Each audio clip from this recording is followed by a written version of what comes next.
What's up today, guys? So today's video is going to be not necessarily different. I mean, it's different than what I usually do, but what I'm going to go into is slightly how the process of me doing it is going to be a little different.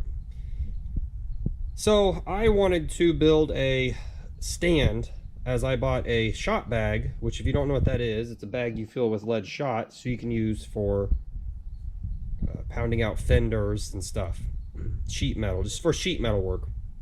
Now I have this table, but as you can see, I don't have a lot of room between everything. I can move it and get everything situated, but that's a lot of work, and it would be a lot easier for me to have a just a pedestal, basically.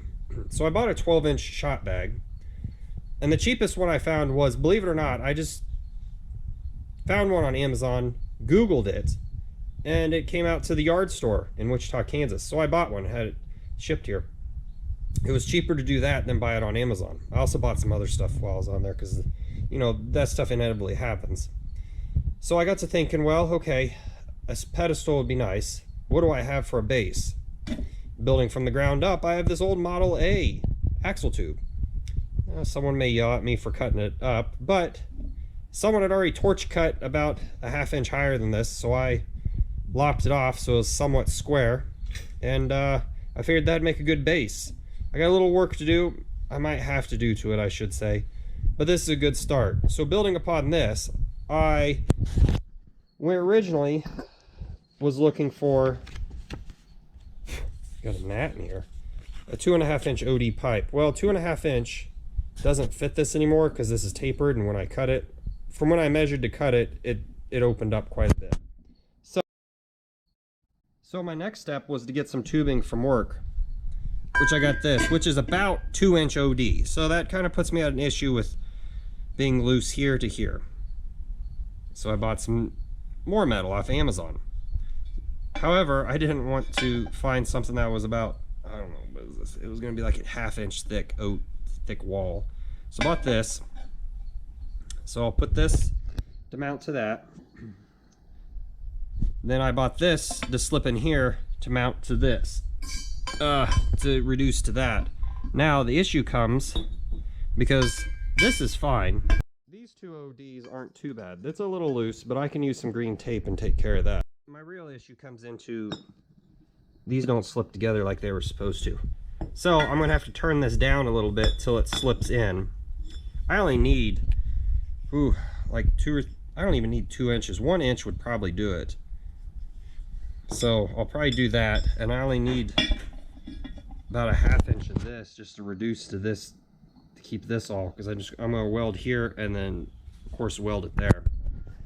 My other thought is I have some 2-inch OD solid shaft I thought about bringing up through here, turning it down so it fits the ID of this pipe, and then building my stand up from up there, which I may do. That way it gives it weight down here and it's lighter up on top, so that way it's less likely to rock over or fall down for me. To cap it all off, I plan to use this disc, this plow disc, to put the bag in. So hopefully with any luck, it'll stay kind of on here due to the fact it's concave, and so it's not super deep, and it should be hardened. I can't say they're hardened. I mean, it's worked. This is an old one. I found it in the yard, found it around here, but it's 13 inches, so I'm gonna have to trim it down to fit the 12-inch bag. Not a big deal. It can be done. So anyways, I'm gonna kind of get started here, and I'll do as much video as I can. I'll weld it at work, do some of the cuts at work, and we'll see how it kind of plays out. So here's a very confusing sketch of it. I got 13¼ for the base. I'll do 12 inches of solid, which will plug into the 20 inches of hollow, but I'll have the 1 inch to mate it to the Model A axle tube, and then the 2 inches of I think it was 2¼ OD to slip into that and mate everything together to tie this all in. Well, my little power hacksaw's been going to town on this for a bit. I'm gonna pop over to the lathe and turn down some parts for this project. So this is 5 thou over 2 inches. The inside, the idea of the other pipe is 3 thou under. So really I need to take like 10 thou, 15 thou, and this all would be a nice slip fit. I got my 2 inches marked. This is not the super safest way of doing it. I need a support, but I don't have one. So I'm gonna just clean this up real quick and we'll work on cutting it at work. Well, got it roughed in. Think we're good to go. After a couple hours here, it finally cut it down. It sure beats hacksawing it by hand, but I'm gonna have to invest in a cold cut saw. So I'm gonna get these parts cleaned up and the other parts and toss them in the car so I can take them to work and weld them up. So I don't know how this is gonna format to your screen, but here is the stand. And I did make a mistake, and then you can kind of still see it. I was trying to weld everything together in 15 minutes. And like the old saying goes, if you don't have time to do it right the first time, you don't have time to do it right the second time. I believe that's the saying. Anyways, that's the case I ran into. When I welded this tube into the thinner tube in here, it got cockeyed and then it all just went boop. So I ended up cutting it this morning before work and re-welding it. I'm not gonna claim to be the greatest welder ever, but she ought to hold. It is solid. Let's go up top here and look. So now I just went in 3/4 of an inch all the way around and plased it, so it kind of gave it the rough edge. I hit it with a couple different, hit it with a big 7-inch grinder. Kind of tried to smooth this to a circle, which kind of, yeah.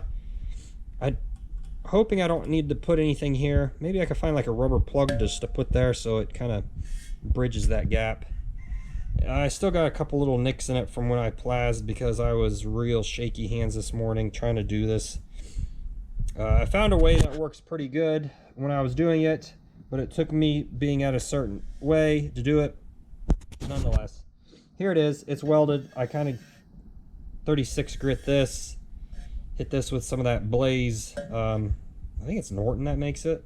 Norton Blaze, kind of a foam looking pad thing. Worked really good for getting this deburr in the edge. Now, the next step. What is this? Well, I think it's like 42 pounds or 44 pounds of number 8 lead shot.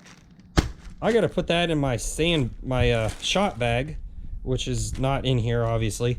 So I'll do that and then we'll take a look at it overall and that'll kind of wrap up the video. Well, at last, here it is in all its glory. I got 40 pounds of shot in here, number 8. It said to use 42, but the cheapest way for me to do it was to go just 2 20-pound bags, and it ought to work out pretty good. I bought a little plastic plug like you use on the end of a table or something, just kind of to fill the 1-inch hole in the bottom of here. That'll show up in a couple days, but this ain't too bad. If I can find a 2x2 3/8 plate, I'll probably get it and cut out the circle and possibly weld some studs to the plate, and then just bolt this down to that too. I think that would really steady stuff out. But again, I'm using kind of some stuff that I have around. So anyways, that's going to be the video. Got it all put together. I'm pretty happy with it. You'll see it here soon when I start beating the panels out, or the fender out on my truck.